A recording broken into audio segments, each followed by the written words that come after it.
जामशोरे में civil society पारां समाजी अगवान शेख अब्दुल्ला कोहिस्तानी के हथियारनि जे ज़ोर ते यगमाल बणाए तशद्दुद ऐं फ़ुर्क़ करण वारे वाक़े ख़िलाफ़ एहतिजाज कयो वियो। शहर जी मुख़्तलिफ़ तंज़ीमुनि जे कारकुननि ज़ाहिद बबर, अब्दुल फ़ताह चन्ना ऐं ॿियनि जी अॻवानी में प्रेस क्लब ॿाहिरां एहतिजाज करे पुलिस ख़िलाफ़ नारेबाज़ी कई वई। हुन मौक़े ते अब्दुल्ला कोहिस्तानी चयो त ग़रीब माण्हुनि जी ख़िदमत करण जे ॾोह हेठि हथियारबंदनि घर भर सां गाॾी रोके फुर लुट करण बाबति तशद्दुद जो निशानो बणाए फ़रार थी विया। जंहिंमां साफ़ लॻी रहियो आहे त हुननि टारगेट करे मूंखे जेको आहे ऐं ग़रीबनि जी जेका ख़िदमत करणु चाहियां थो ऐं ज़ुल्म जे ख़िलाफ़ु आवाज़ु मुंहिंजो जेको बुलंद थींदो रहंदो आहे उनखे रोकाइण जी हिननि जी कोशिशि आहे। शहरियुनि जो चवणो त समाजी ख़िदमत में अॻभरो रहंदड़ शेख अब्दुल्ला मथां हमिलो सोचियल सम्झियल साज़िश आहे। हमले में शामिल जवाबदारनि खे गिरफ़्तार करे इबरतनाक सज़ा ॾिनी वञे।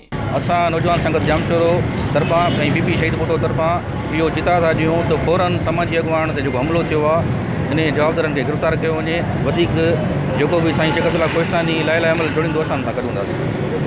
हुननि घुर कई त वाक़े में शामिल जवाबदारनि खे गिरफ़्तार न कयो वियो त एहतिजाज जो दायरो वधायो वेंदो।